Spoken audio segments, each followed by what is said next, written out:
सर्वज्ञ टेस्ट में स्वागत है आप सभी का। दोस्तों, ये क्लास एसएससी एमटीएस के लिए बहुत ही उपयोगी रहने वाली है। पहला प्रश्न आप सभी के सामने है। 1919 में जलियांवाला बाग हत्याकांड के दौरान भारत का ब्रिटिश वायसराय कौन था? साथियों, 1919 में जब घटना होती है उस टाइम पर लॉर्ड चेम्सफोर्ड वायसराय था। और याद रखना, ये घटना 13 अप्रैल 1919 को होती है। और ये भी नोट करना, ये पंजाब के अमृतसर शहर में होती है। पंजाब के अमृतसर शहर में।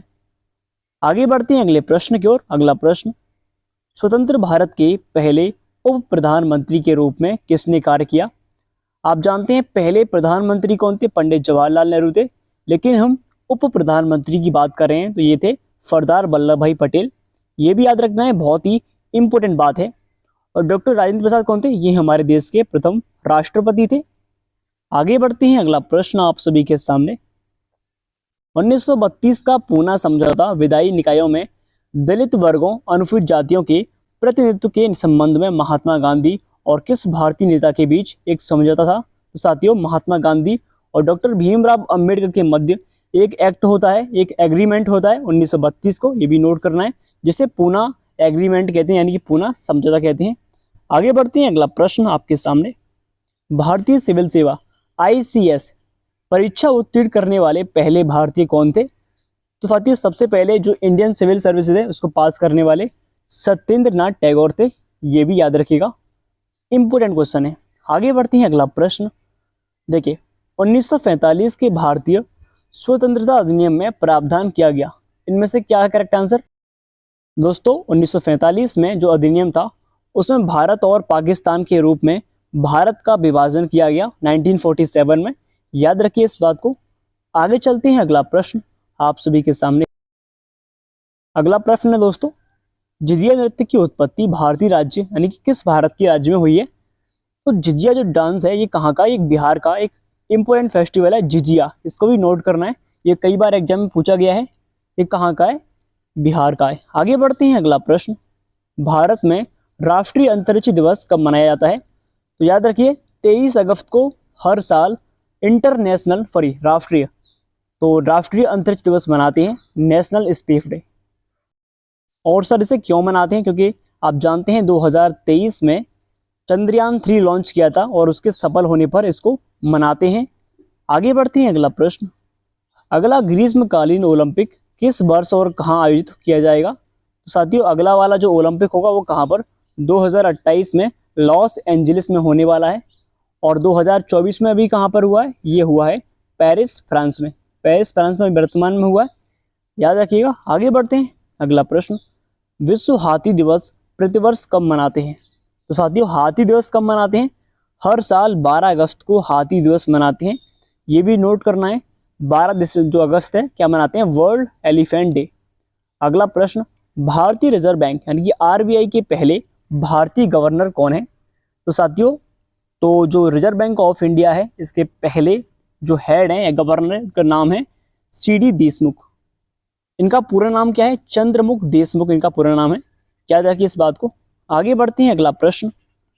किस वायसराय को भारतीय रेलवे का जनक कहा जाता है? तो साथियों, तो नाम है लॉर्ड डलहौजी को जो रेलवे का जनक कहते हैं। ये भी नोट करना है। आगे बढ़ते हैं, अगला प्रश्न। प्रसिद्ध पुस्तक the God of small things के लेखक कौन है? तो साथियों, जो the God of small things book है उनके लेखक हैं अरुंधति रॉय, इनकी लेखिका हैं। इसको भी याद रखिएगा। चलिए आगे बढ़ते हैं अगले प्रश्न की ओर। अगला प्रश्न आपके सामने है। भारत का पहला 24/7 सौर ऊर्जा से संचालित गांव मोढेरा किस राज्य में स्थित है? ये कहाँ का है? ये गुजरात का एक इंपोर्टेंट गांव है, इसको भी याद रखिए, जिसे भारत का पहला 24/7 सौर ऊर्जा से संचालित है, मोढेरा गांव। आगे बढ़ते हैं, अगला प्रश्न। श्री ब्रह्मपुरेश्वर मंदिर भारत के किस राज्य में स्थित है? तो साथियों, ये तमिलनाडु राज्य में है श्री ब्रह्मपुरेश्वर मंदिर। याद रखिएगा इस बात को। आगे चलते हैं, अगला प्रश्न। वेटिंग फॉर अ वीजा निम्नलिखित में से किस व्यक्ति की आत्मकथा है? तो साथियों, ये पुस्तक जो है, जो ऑटोबायोग्राफी है, ये किसकी है? डॉक्टर भीमराव अंबेडकर की ऑटोबायोग्राफी है। वेटिंग फॉर अ वीजा किसकी है? डॉक्टर भीमराव अंबेडकर। आगे बढ़ते हैं, अगला प्रश्न। सती प्रथा को कब निषेध किया गया? तो साथियों 1829 में सती प्रथा को बंद करते हैं। और याद रखिए उस टाइम पर वायसराय कौन था? वो था विलियम बेंटिक। विलियम बेंटिक जो था 1829 में इसने इसको बैन किया था। और बात करते हैं राजा राम मोहन राय के प्रयासों से इसको बंद किया, राजा राम मोहन राय। अगला प्रश्न आपके सामने, निम्नलिखित में से किस राज्य में नुआखाई उत्सव मनाया गया हाल ही में? तो साथियों हाल ही में अब आपको बताना है कौन से राज्य का है। तो नुआखाई फेस्टिवल कहाँ का है? ये उड़ीसा का एक इंपोर्टेंट फेस्टिवल है नुआखाई। और उड़ीसा के 3 हैं, धानु यात्रा, रज पर्व और नुआखाई। तीनों ही इंपोर्टेंट है। धानु यात्रा, रज पर्व और नुआखाई तीनों फेस्टिवल इंपोर्टेंट है साथियों। आगे बढ़ते हैं, अगला प्रश्न आपके सामने है, भारत के प्रथम सिख प्रधानमंत्री कौन थे? तो साथियों भारत के पहले सिख प्रधानमंत्री कौन? इसका करेक्ट आंसर है डॉक्टर मनमोहन सिंह, भारत के पहले सिख प्राइम मिनिस्टर थे। आगे बढ़ते हैं, अगला प्रश्न है आपके सामने, कौन सी नदी दक्षिण भारत की गंगा कहलाती है? तो इसका करेक्ट आंसर रहेगा गोदावरी। गोदावरी दक्षिण भारत की गंगा कहलाती है। इस बात को भी नोट कीजिए, परीक्षा की दृष्टि से इंपोर्टेंट है। भारत का सबसे दक्षिणी बिंदु कौन सा है? साथियों भारत का सबसे जो साउथ पॉइंट है उसका नाम है इंदिरा पॉइंट। ये भी इंपोर्टेंट प्रश्न है। आगे बढ़ते हैं, अगला प्रश्न, भारत की कौन सी पर्वत श्रेणी नवीनतम है? तो साथियों आपके सामने ऑप्शन है हिमालय, सह्याद्री, अरावली, सतपुड़ा। तो भारत की सबसे नवीनतम की बात करें तो वो हिमालय है, जो कि सबसे नवीनतम पर्वत श्रेणी है। अगर बात करें भारत की सबसे प्राचीन श्रेणी की तो वो है अरावली, जो कि राजस्थान में है एक साइड में, और हिमालय उत्तर जहाँ पर है। ठीक है, दोनों को ही नोट करना है। आगे बढ़ते हैं, अगला प्रश्न, निम्न में से किस काल में भारत में शुतुरमुर्ग पाए जाते थे? तो इसका आंसर हमारा पुरापाषाण काल में भारत में शुतुरमुर्ग मिलते थे। ये भी इंपोर्टेंट क्वेश्चन है। आगे बढ़ते हैं, गुप्त राजवंश किस लिए प्रसिद्ध था? तो गुप्त वंश की पहले स्थापना किसने की? वो थी कि चंद्रगुप्त मौर्य ने इसकी स्थापना की, गुप्त वंश की। इसको भी इंपोर्टेंट क्वेश्चन है। आगे बढ़ते हैं, और इसका करेक्ट आंसर रहेगा कला एवं स्थापत्य। इन लोगों ने सर्वाधिक कला पर ध्यान दिया और स्थापत्य पर। तो गुप्त राजवंश के लिए क्या? कला एवं स्थापत्य। आगे बढ़ते हैं, वर्तमान में उपभोक्ता मामले, खाद्य एवं सार्वजनिक वितरण मंत्री तथा नवीन एवं नवीनीकरणीय ऊर्जा मंत्री कौन है? तो वर्तमान में श्री प्रहलाद जोशी जो हैं, जो कि उपभोक्ता मामले, खाद्य एवं सार्वजनिक वितरण मंत्री हैं। आगे चलते हैं, अगला प्रश्न, निम्नलिखित में से कौन सी गांधी जी की आत्मकथा है? गांधी जी की ऑटोबायोग्राफी कौन सी इनमें से? तो the story of my experiments with truth, ये महात्मा गांधी की ऑटोबायोग्राफी है। इसका हिंदी में मतलब है सत्य के साथ मेरे प्रयोग। ये महात्मा गांधी की ऑटोबायोग्राफी है। बात करें हिंद स्वराज की, ये भी पुस्तक इन्हीं की है, हिंद स्वराज।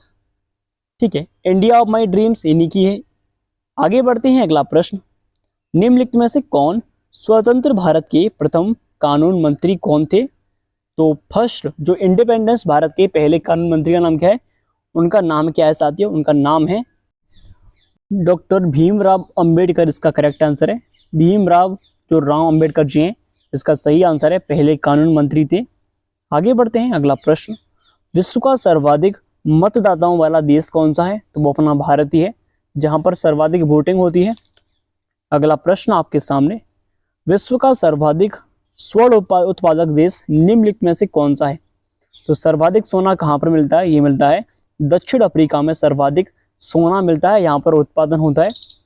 आगे चलते हैं अगले प्रश्न की ओर। नेक्स्ट, न्यू कैसल बंदरगाह विश्व का सबसे बड़ा कोयला निर्यातक बंदरगाह किस देश में स्थित है? यानी कि ऐसा कौन सा बंदरगाह है, यानी कि बंदरगाह कहाँ पर है न्यू कैसल, जहाँ पर सर्वाधिक जो कोयला है वो बेचता है? तो इसका करेक्ट आंसर रहेगा ऑस्ट्रेलिया। कहाँ पर साथी? ऑस्ट्रेलिया इसका करेक्ट आंसर है। आगे बढ़ते हैं, अगला प्रश्न, the Indian war of independence 1857 पुस्तक के लेखक कौन थे? तो वी.डी. सावरकर इसके सही आंसर है, जो कि the Indian war of independence के लेखक थे। आगे बढ़ते हैं, अगला प्रश्न, चलिए, निम्न में से किस बौद्ध ग्रंथ में 16 महाजनपदों का वर्णन मिलता है? तो साथियों 16 महाजनपदों का वर्णन मिलता है अंगुत्तर निकाय में। ये प्रश्न कई बार एग्जाम में पूछा गया है, हाल ही में CGL में आया प्रश्न है। आगे बढ़ते हैं। वह कौन शासक था जिसने राज सिंहासन पर बैठकर अपने बड़े भाई सुसीम की हत्या की थी? तो वो अशोक था, ये भी याद रखिए। आगे बढ़ते हैं। भारत का सबसे बड़ा सोयाबीन उत्पादक राज्य कौन सा है? तो वो है मध्य प्रदेश। आगे बढ़ते हैं। हर चीज को समझना है। भारत में जो वर्तमान में महिला एवं बाल विकास मंत्री कौन है? Minister of women and child development, तो उनका नाम है श्रीमती अन्नपूर्णा देवी, जो हैं वर्तमान में महिला एवं बाल विकास मंत्री हैं। अगला प्रश्न, वर्तमान में जनजातीय मंत्री कौन है? तो मिनिस्टर ऑफ ट्राइबल अफेयर्स है, वो वर्तमान में कौन है? तो उनका नाम है श्री जुएल ओराम, जो है वर्तमान में जनजातीय मंत्री हैं। आगे बढ़ते हैं। अगला प्रश्न, 6 अगस्त 2024 को ओलंपिक फाइनल में पहुंचने वाली पहली भारतीय महिला पहलवान कौन थी? तो उनका नाम है विनेश फोगाट, जो है 6 अगस्त 2024 को फाइनल में पहुंचती हैं, लेकिन 100 ग्राम वजन अधिक होने के कारण उनको निकाल दिया जाता है यहाँ से। ठीक है, आगे बढ़ते हैं। अगला प्रश्न था, ओलंपिक में भारत के लिए सबसे कम उम्र का पदक विजेता कौन है? तो इनका नाम है अमन सहरावत ने, जो कि कम उम्र के हैं, इन्होंने ओलंपिक में पदक जीता है। आगे चलते हैं। अगला प्रश्न, विभाजन विभीषका स्मृति दिवस कब मनाते हैं? तो ये मनाते हैं 14 अगस्त को, विभाजन विभीषका स्मृति दिवस। अगला प्रश्न, 15 अगस्त 2024 को लाल किले पर अपने स्वतंत्रता दिवस के भाषण के दौरान प्रधानमंत्री मोदी ने किस प्राचीन संस्था की भावना को पुनर्जीवित करने की कोशिश की? तो इसका राइट आंसर है नालंदा विश्वविद्यालय, इसका करेक्ट आंसर है, जिसको बनवाने की हाल ही में घोषणा की है प्रधानमंत्री मोदी ने। अगला प्रश्न, किस विज्ञान को, ये प्रश्न आपके लिए, इसका आंसर आप कमेंट में दीजिएगा। ठीक है, आगे बढ़ते हैं। अगला प्रश्न, ICC महिला T20 विश्व कप 2024 के लिए भारतीय टीम का कप्तान कौन है? तो स्मृति मंदाना जो है इनकी कप्तान है। आगे चलते हैं। अगला प्रश्न, हड़प्पा सभ्यता की खोज किसने की थी? तो हड़प्पा सभ्यता की खोज करने वाले दयाराम साहनी थे, 1921 में खोज करते हैं इसकी। बात करें राखल दास बनर्जी की, इन्होंने 1922 में मोहनजोदड़ो की खोज की थी। दोस्तों आज के लिए इतना ही काफ़ी है, आगे बढ़ते हैं, अगली क्लास में मिलेंगे। Thank you so much. जय हिंद, जय भारत।